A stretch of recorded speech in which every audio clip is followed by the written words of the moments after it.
Aye, we give you the facts. It's not what you think. Popeye Newsling, Young King, 1 yard, bless. Good morning, Popeye. Grandma watch Popeyes every morning and every night. What am I drink? What am I think?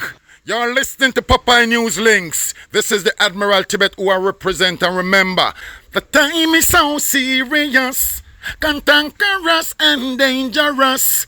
This is Popeye News Links. Greetings, viewers and subscribers. Now, when I was a child, growing up in Lucy, I saw this a few times. Look at this. This was this morning in Lucy, in the parish of Hanover. Take a look. Don't get too much, man. Don't get too much. Yeah, like you see the phone and don't answer. See the yard, but don't get too much. Yeah, like this. And I need to know that can't use. And they get bigger and bigger now. No, sir. Go. It's a come on further. They get bigger, you know. I'm so scared. Oh, God. Wait. More and more audience now. But they don't come to the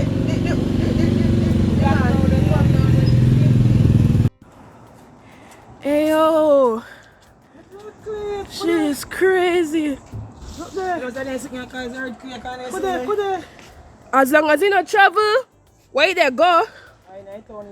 Oh God. Nice sky. Yo, fam. I just breathe. I see her. You feel a joke? Jamaica not prepare for this if you come over here. You catch a good. Have you ever seen anything like that before? If you do, drop it in the comment section below. Now, in today's journey, we are on the Spurtree Hill in the parish of Manchester. Continue to sit back, continue to relax, and continue to enjoy this journey with me.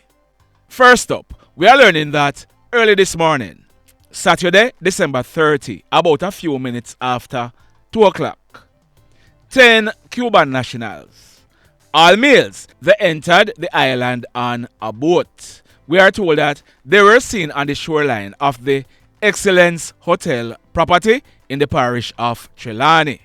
We are also told that the men, they were on their way to Florida, but the boat drifted to Jamaica. The police, they were called, and all the men were transported to the Falmouth Hospital where they were medically examined.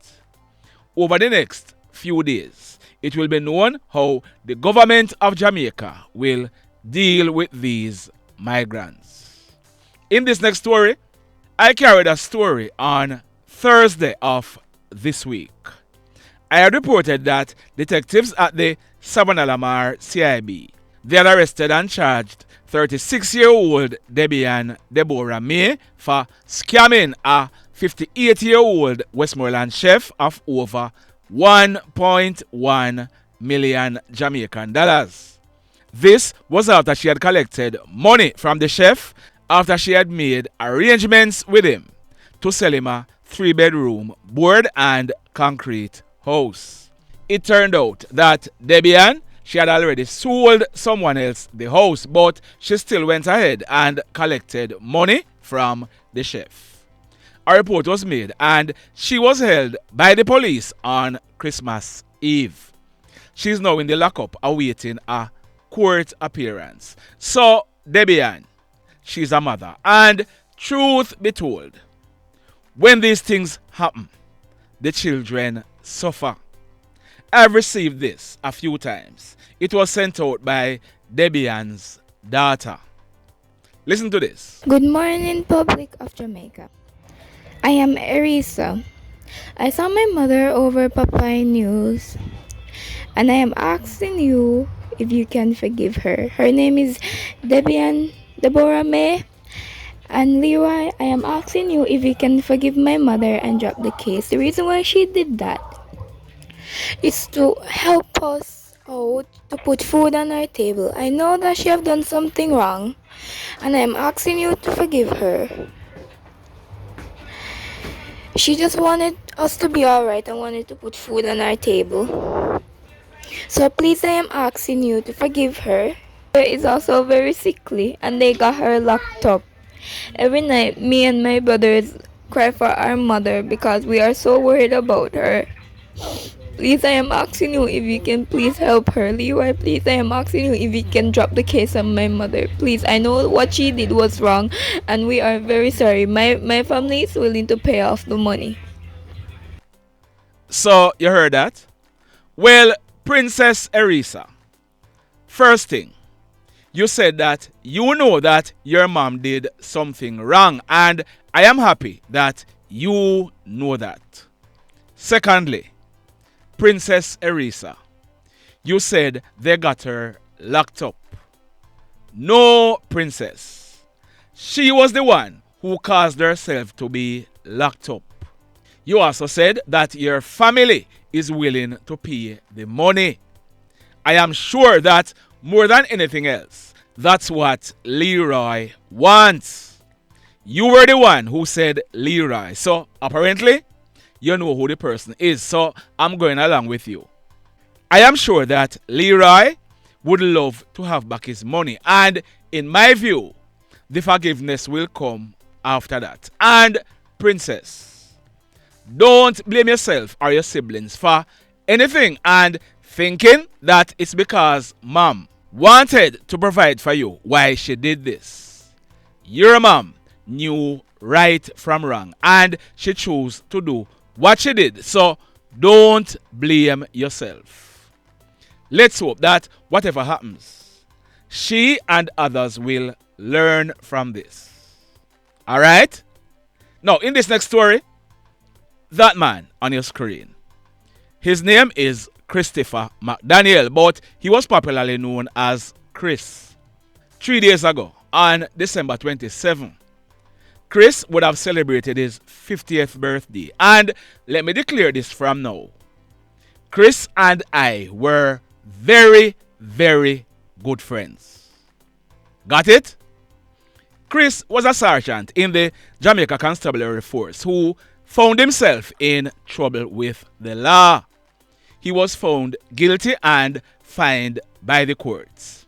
He had appealed his conviction and sentence, and he was waiting for his case to be heard by the appeal court.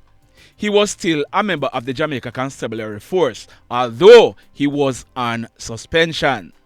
On the afternoon of Thursday, February 11, 2021, about some minutes after 4 o'clock, Chris, he was on the job. He was driving a white Isuzu box body truck along the Barham Main Road towards the Amity Cross when a truck laden with sugarcane heading towards the Froome Sugar Factory being driven by Alrick Knight. He was 65 years old at the time and he lived at Raspberry Close in Mandeville in the parish of Manchester.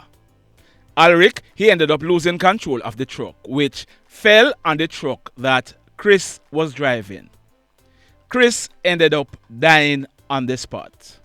Alrick Knight, he was charged for the offense of manslaughter. He has been attending court and in mid-December, he pleaded guilty for causing death by dangerous driving.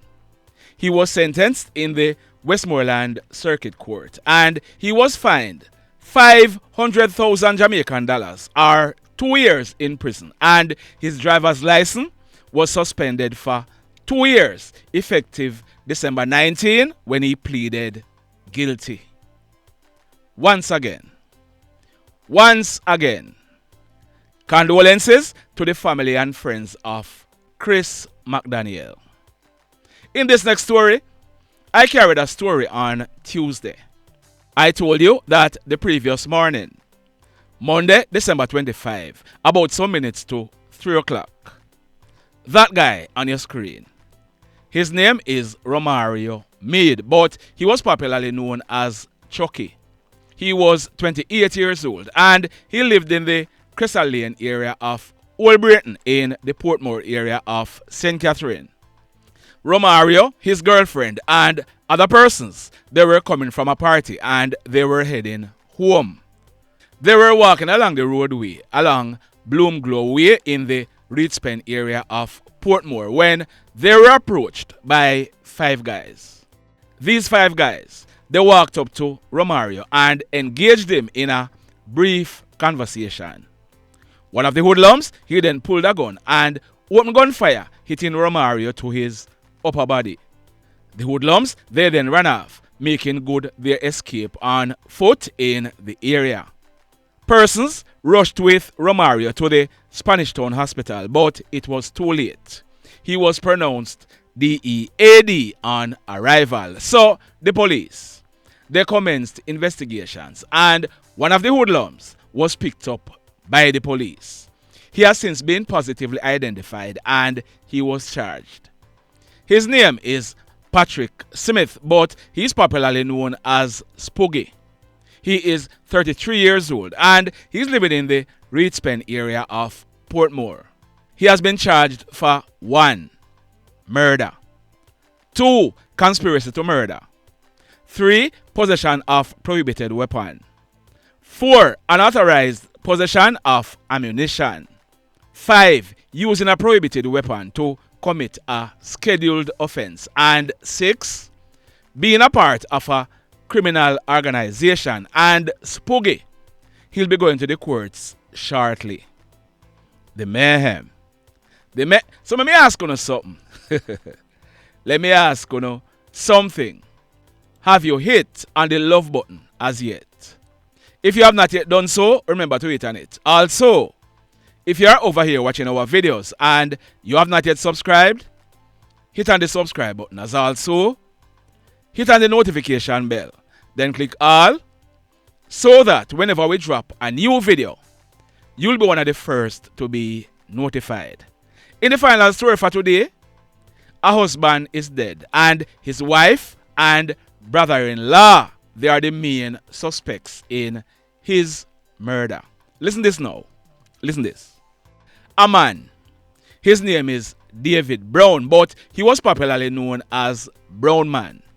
He was born on September 6, 1964, 59 years old.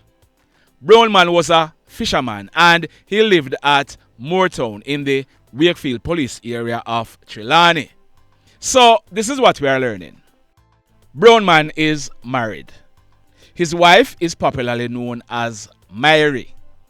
She's said to be in her mid-50s. Now, Brown Man's wife, Maye, she's working as a babysitter in Montego Bay. It is said that Brown Man, he was very physically abusive to his wife, who he accused of cheating on him. It is said that Brown Man, he used to beat her a lot. Last night, Friday, December 29, about 7:30, we are told that the wife, she went to a police station in Trelawney and she reported that her husband had threatened to kill her. She told the police that her husband had threatened her from last week, Saturday, December 23. Are you following me? Are you? So the wife, she told the police that her husband, Brown Man, he had threatened her from last week, Saturday, December 23.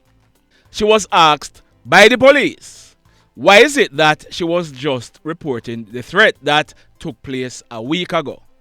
She told the police that she had left for work in Montego Bay and usually she don't go back home until weekends. She also told the police that when she got home yesterday evening, all the sheets in the house were soaked with all the sheets in the house were soaked with urine. Brown Man, him take the sheets turn urinal. The police, they went with the wife to the house and do what the law states. They warned Brown Man not to carry out the threats made against his wife. The police, They also waited until the wife moved out her stuffs out of the house and carried her and left her at a family member's house. We are told that early this morning, about minutes after 5 o'clock, Brown man, he was heard bawling out for help near to his home. As a result, the police were called. Now, when the police made checks, Brown man, he was found in bushes near to his home with chop wounds all over his body. Brown man, he ended up dying on the spot. We are told that one of the wife's brother, he was taken into police custody and he has admitted to the role he played with the death of his brother-in-law. His sister, Brown man's wife, is also a prime suspect and she's now wanted by the police. The mayhem continues. Blessed love, everybody. Tell a friend for tell a friend for tell a friend about Popeye Newslink and PNL Blog TV. Like, subscribe and share. Quicksilver sing, if we just unite, what a country this will be. If we just unite, Jamaica live in unity. If we just unite, what a country this will be. If we just unite, Jamaica live in unity. Hey, crime it a mash up Jamaica. Criminals them a mash up Jamaica. Jamaicans mash up Jamaica. Oh Jamaica, me sweet Jamaica. Crime it a mash up Jamaica. Criminals them a mash up Jamaica. Jamaicans mash up Jamaica. Oh Jamaica, me sweet Jamaica. I coulda sunshine or rain. Jamaica, no problem, no pain. Rude boy them knock out can't tame, but me want me country back. Give me country back. To the street and the lane. Everybody them start complain. Bloodshed, what a shame, but me want me country back. Give me country back. Crime it a mash up Jamaica. Criminals them a mash up Jamaica. Jamaicans mash up Jamaica. Oh Jamaica, me sweet Jamaica. Crime it a mash up Jamaica. Criminals them a mash up Jamaica. Jamaicans mash up Jamaica. Oh Jamaica, me sweet Jamaica. Jamaica, Jamaica, the land of the sun. Jamaica become now the land of the gun. East and north and south when me turn. Country and town man a pay blood a run. Murder, don't you baby me hear them a murder.